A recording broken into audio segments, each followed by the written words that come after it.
السلام علیکم ورحمۃ اللہ وبرکاتہ۔ امید ہے کہ آپ حضرات خیر و عافیت سے ہوں گے۔ سامعین کرام، کہ مظفر نگر میں حالیہ ہی میں ایک واقعہ پیش آیا جو بہت ہی افسوسناک ہے، دل کو جھنجھوڑنے والے خبر ہے۔ مظفر نگر کے کیفے کے اندر مسلم بچیاں غیر مسلم لڑکوں کے ساتھ پایا گیا۔ تقریباً 40-50 لڑکیاں، اور یہ بتایا جاتا ہے کہ وہ تمام کے تمام بچیاں، وہ تمام کے تمام لڑکیاں اسکول اور کالج کی طالبہ تھیں، اسکول اور کالج کی پڑھنے والے تھی۔ یہ بہت ہی افسوسناک خبر ہے۔ کیا ان کے والدین کو اس بارے میں علم نہیں ہے کہ ہمارے بچے کہاں جا رہے ہیں؟ اپنے بچوں کی نگرانی کرنے میں کمی کر رہے ہیں، جس کے نتیجے میں ہمیں یہ دیکھنے کو مل رہا ہے۔ اگر والدین اپنے بچے اور بچیوں کی نگرانی کرے، اس کے اوپر کڑی نگاہ رکھے، تو ایسے حالت ہمیں دیکھنے کو نہ ملے۔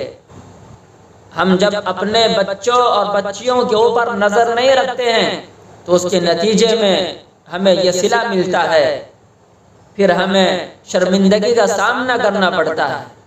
یہ والدین کی نگرانی کی کمی کی وجہ سے ہے۔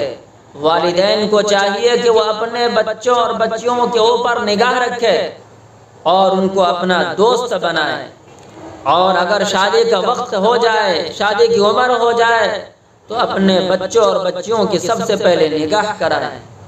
ہم سارا کا سارا الزام بچیوں پر لگا دیتے ہیں، اپنے گرہوانوں میں جھانکتے نہیں ہیں کہ رسول اللہ صلی اللہ علیہ وسلم نے فرمایا، قرآن میں کہا گیا، شریعت میں کہا گیا، دنیا کے تمام مذاہب نے کہا کہ ماں کے قدموں کے نیچے جنت ہے، باپ جنت کے دروازہ ہے۔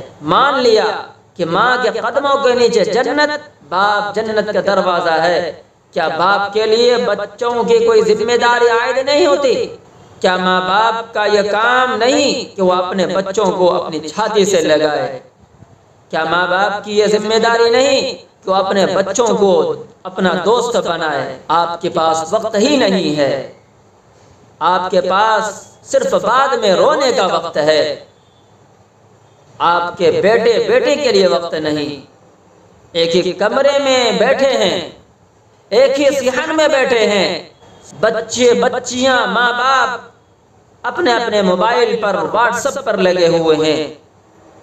پتہ نہیں کہ دائیں جانب ماں بیٹھی ہے یا باپ بیٹھا ہے، بس ہر انسان اپنے موبائل میں لگے ہوئے ہیں۔ اپنے بچوں سے کچھ پوچھنے کا وقت نہیں، اپنی بچیوں سے کچھ پوچھنے کا وقت نہیں۔ میرے بھائیوں، اپنے اولاد کو اپنا دوست بناؤ، اس سے ان کے بارے میں، اسکول کے بارے میں، کالج کے بارے میں اس سے معلوم کرو، اور جب شادی کی عمر ہو جائے تو شادی کراؤ۔ میرے بھائیوں، آپ ہی بتلائیے، اگر انسان کو بھوک لگے گی تو وہ کھانا کھائے بغیر رہ نہیں سکتا۔ اسی طرح اگر شادی کی عمر ہو جائے، جنسی جو خواہشات ہے، اگر شادی نہ ہو تو جنسی خواہشات کو پوری کرنے کے لیے کہاں جائیں گے؟ ہم یہ سمجھتے ہیں کہ سب سے پہلے ہم اپنے کیریئر کو بنائیں گے۔ والدین یہ سمجھتے ہیں کہ ہم سب سے پہلے کیریئر کو بنائیں گے، پھر اس کے بعد ہم اس کی شادی کرائیں گے۔ ایسا نہ ہو کہ کیریئر کو بناتے بناتے ان کے کردار، ان کا کریکٹر خراب ہو جائے۔ ایسے کیریئر سے کیا فائدہ کہ اس کا کردار ختم ہو جائے، اس کا کریکٹر خراب ہو جائے۔ والدین کو یہ چاہیے کہ اپنے اولاد پر دھیان رکھے۔ آج تو والدین یہ چاہتے ہیں، والدین کی یہ سوچ ہوتی ہے کہ بچہ صبح اٹھے اور فوراً وہ اسکول چلے جائے۔ والدین اپنے بچوں کو وقت دینا نہیں چاہتے۔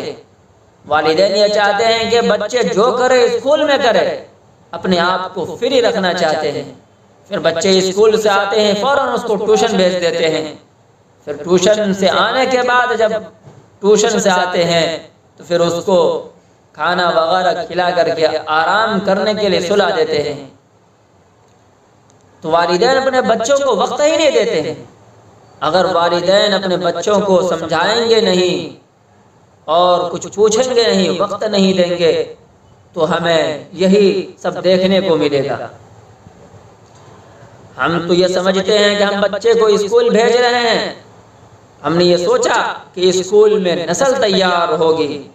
میرے بھائیو، اسکول میں نسل تیار نہیں ہوتی، اسکول میں حساب کتاب سکھایا جاتا ہے، اسکول میں پیسے کمانے کا فن سکھایا جاتا ہے، وہاں نسل تیار نہیں کیا جاتا۔ نسل تو ماں کے گود میں تیار ہوتی ہے، نسل تو اپنے معاشرے میں، اپنے سماج میں، اپنے برادری کے بڑے لوگوں میں نسل تیار ہوتی ہے۔ یہ سکھایا جاتا ہے، یہ سمجھایا جاتا ہے کہ بڑوں کی عزت کیسے ہوگی، چھوٹوں پر محبت کیسے ہوگی، حلال کے پیسے کون سے ہے، حرام کے پیسے کون سے ہے، ماں کی عزت، بہن کی عزت کیسے کرنی ہے۔ نسل تو اس گھر میں تیار ہوتی ہے، نسل کہاں تیار ہوگی؟ نسل گھر میں تیار ہوگی، نسل ماں کے گود میں تیار ہوتی ہے، لیکن ماں باپ کے پاس تو وقت ہی نہیں ہے اپنے اولاد کے لیے۔ ماں باپ تو صرف موبائلوں میں لگے ہوئے ہیں، موبائل سے نسل تیار نہیں ہوتی، موبائل سے مشین تیار ہوتی ہے۔